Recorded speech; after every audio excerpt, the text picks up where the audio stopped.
أعوذ بالله من الشيطان الرجيم.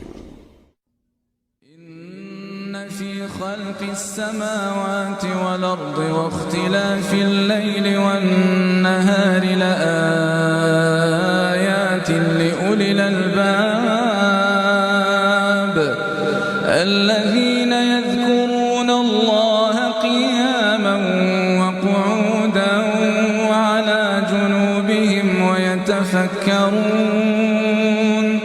ويتفكرون في خلق السماوات والأرض ربنا ما خلقت هذا باطلا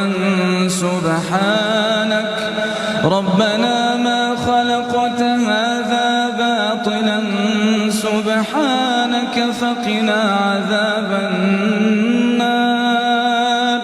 ربنا إنك من تدخل النار فقد أخزيته وما للظالمين من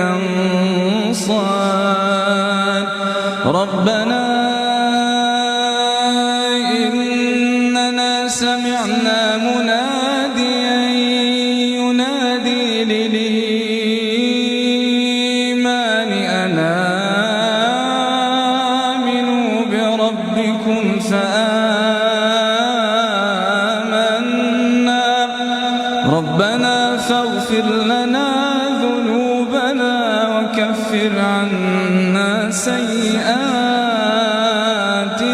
وتوفنا مع الأبرار ربنا وآتنا ما وعدتنا على رسلك ولا تخزنا يوم القيامة إنك لا تخلف الميعاد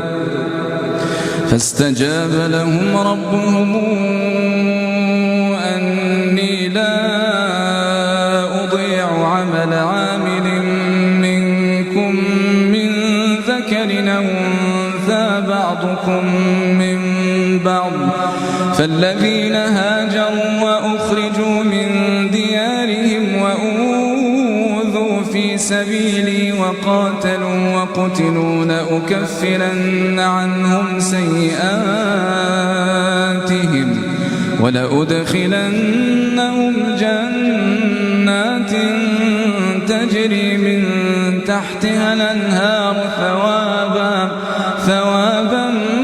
من عند الله والله عنده حسن الثواب لا يغرنك تقلب الذين كفروا في البلاد متاع قليل ثم مأواهم جهنم وبئس المهاد لكن الذين اتقوا ربهم لهم جنات تجري من تحتها الأنهار خالدين فيها نزلا من عند الله وما عند الله خير للأبرار وإن من أهل الكتاب لمن يؤمن بالله وما أنزل إليكم وما أنزل إليهم خاشعين لله لا يشترون بآيات الله ثمنا قليلا أولئك لهم أجرهم عند ربهم إن الله سريع الحساب يا أيها الذين